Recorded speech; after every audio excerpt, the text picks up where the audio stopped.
Argentina ম্যাচটা নিয়ে অবশ্যই কথা বলতে হবে। কেপ ভার্দের সঙ্গে তাদের যে ম্যাচটা, যদি শুরুতে সম্ভাব্য একাদশ দিয়ে শুরু করেন।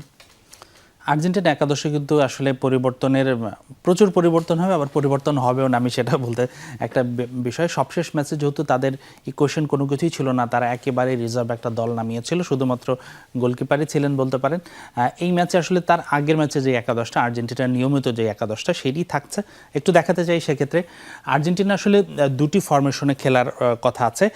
একাদশ এরকমই থাকবে, এখন ফরমেশন দুটো হতে পারে। এখন প্রতিপক্ষের ডিফেন্স ভাঙার জন্য তাদের শেষ মুহূর্তে ফরমেশনটা কি হয়। প্রথমত আর্জেন্টিনা 4-4-2 ফরমেশনে খেলার কথা, আর সেটা না হলে সেটা হবে 4-3-3। আমি একটু দুইটাতেই দেখাতে চাই কেমন।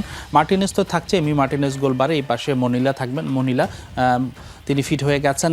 এছাড়া ক্রিশ্চিয়ান রোমেরো এবং লিসান্দ্রো মার্টিনেজ থাকবে সেন্ট্রাল ডিফেন্সে, এবং লেফট ব্যাকে থাকবেন ফাকিন্দো মেদিনা।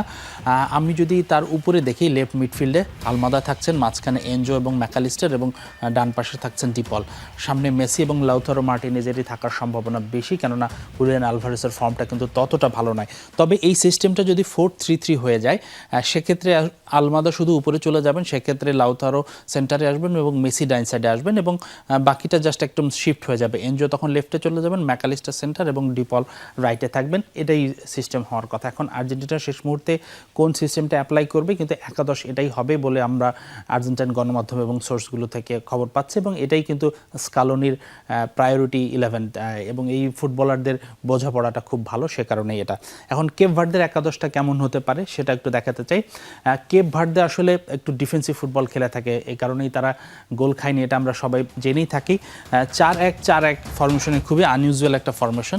এটাও হয়ে থাকে যারা ডিফেন্সিভ ফুটবল খেলে, যাকে ফুটবলের ভাষায় আমরা বলি পার্ক দ্য বাস, অর্থাৎ যেভাবেই হোক আমরা গোল খাবো না, সেটা একটা তাদের 4 ডিফেন্ডার থাকছেন।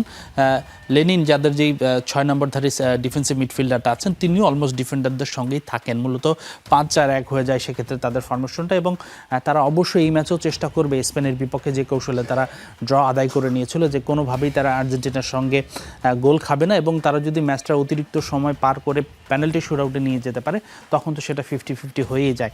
অবশ্যই তারা তো চাইবেই যে আমরা যেন জয় নিতে পারি, জয় ছিনিয়ে নিতে পারি, তবে এটা কোয়াইট ইম্পসিবল, এবং আমার মনেও হয় না যে খেলাটা অতিরিক্ত সময়ে যাবে। আর্জেন্টিনা হয়তো কমফোর্টেবলি জয় পেয়ে যাবে। তো আমার কাছে এটাই আসলে দুই দলের সম্ভাব্য একাদশ এবং ম্যাচের প্রেডিকশন ছিল।